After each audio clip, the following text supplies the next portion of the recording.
Good morning. Alan Nuckman with Option Shop with your morning market stir for Friday, February 8th. It's a case of deja vu all over again. The markets had a bit of a sell-off yesterday, and they rebounded to come back and close near unchanged. Emini S&P finished at 1505, down 1. It did touch these new relative highs at 1511 once again before backing off. Dow futures were off a little bit, closed below 13,900 for the first time in a couple of days, down 35 at 13,893. The high yesterday was 13,958. The Nasdaq was up 5 at 2742 as tech continues to drift higher and stuck at the upper end of its range.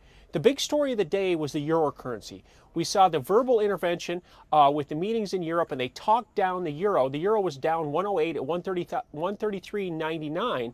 That pushed the dollar index up a good deal at 80.29, up 52 points for a 0.65% move on the dollar increase.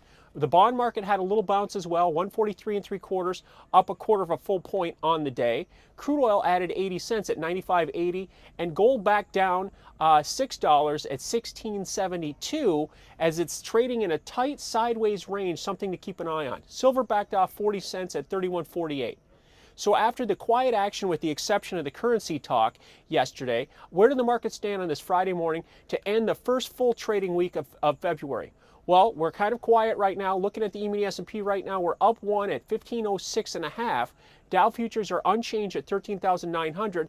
Again, that 13,960 has been a triple top over the last couple of weeks that we want to see if it can push through. The Nasdaq futures are up 4 at 2746.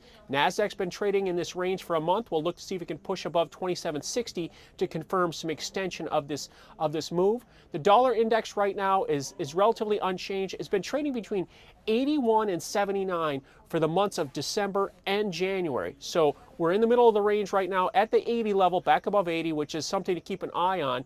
And we'll see what happens here with the euro currency as we finish out the week. It's had a little tiny bounce here at 134.20, up 20 points. To put that in perspective, the year highs were made just here at the beginning of the month at 137.15 on the 2nd of February.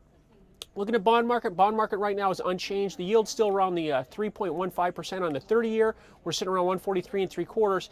The 10-year note has actually gone below the 2% yield, so we've seen a little bit of profit taking and some prices bounce higher in the 10-year. Looking at crude, we're up 42 cents at 96.25 right now. Crude's been trading between 95 and 98 since January 15. Also looking for some direction. Gold right now is at 16.72 after making lows yesterday at 16.63, holding that 16.60 support. And silver right now is up 2 cents at 31.45. So to wrap up the action, it's quiet here on Friday morning, 1506.5 on the emini S&P, up 1 point, and the Dow futures are unchanged. I will see you early Monday morning for the Stir in the Markets to set up your trading day. From Option Shop and the CME Group here in Chicago, it all comes back to commodities.